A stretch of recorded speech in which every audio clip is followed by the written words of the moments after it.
रुद्र संहिता तृतीय पार्वती खंड। हिमालय के स्थावर जंगम द्विविध स्वरूप एवं दिव्यत्व को वर्णन। मीना के साथ उनका विवाह तथा मीना आदि को पूर्व जन्म में प्राप्त हुए सनकादि के शाप एवं वरदान का कथन।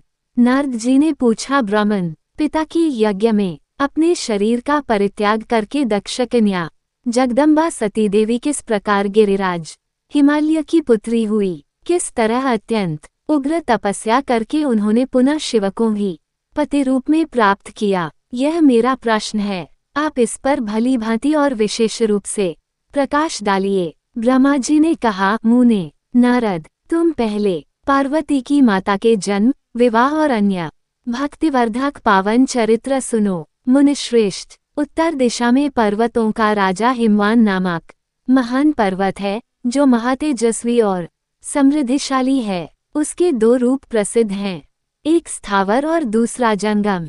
मैं संक्षिप्त से उसके सूक्ष्म स्थावर स्वरूप का वर्णन करता हूँ। वह रमणीय पर्वत नाना प्रकार के रलों का आकर खान है और पूर्व तथा पश्चिम समुद्र के भीतर प्रवेश करके इस तरह खड़ा है मानो भूमंडल को नापने के लिए कोई मानदंड हो। वह नाना प्रकार के वृक्ष से व्याप्त है और अनेक शिखरों के कारण विचित्र शोभा से संपन्न दिखाई देता है। सिंह, व्याघ्र आदि पशु सदा सुखपूर्वक उसका सेवन करते हैं। हिम का तो वह भंडार ही है, इसलिए अत्यंत उग्र जान पड़ता है।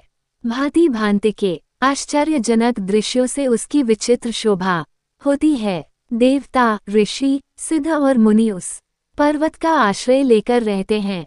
भगवान शिव को वह बहुत ही प्रिय है, तपस्या करने का स्थान है। स्वरूप से ही वह अत्यंत पवित्र और महात्मा उनको भी पावन करने वाला है। तपस्या में वह अत्यंत शीघ्र सिद्धि प्रदान करता है। अनेक प्रकार के धातुओं की खान और शुभ है। वही दिव्य शरीर धारण करके सर्वांग सुंदर रमणीय देवता के रूप में भी स्थित है। भगवान विष्णु का अविकृत अंश है, इसलिए वह शैलराज साधु संतों को अधिक प्रिय है। एक समय गिरिवर हिमवानु ने अपनी कुल परंपरा की स्थिति और धर्म की वृद्धि के लिए देवताओं तथा पितरों का हित करने की अभिलाषा से अपना विवाह करने की इच्छा की। मुनीश्वर, उस अवसर पर संपूर्ण देवता अपने स्वार्थ का विचार करके दिव्य पितरों के पास आकर उनसे प्रसन्नतापूर्वक बोले।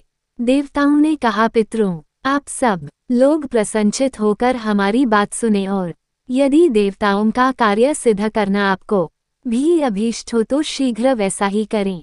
आपकी ज्येष्ठ पुत्री जो मीना नाम से प्रसिद्ध है, वह मंगलरूपिणी है।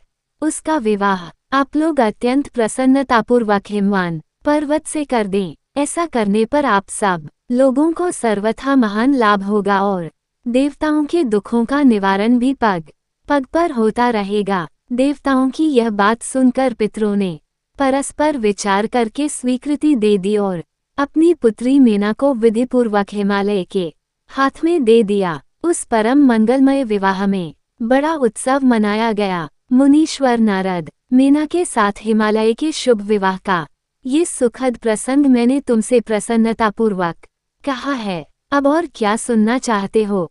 वीडियो अच्छी लगे तो लाइक सब्सक्राइब करना ना भूले।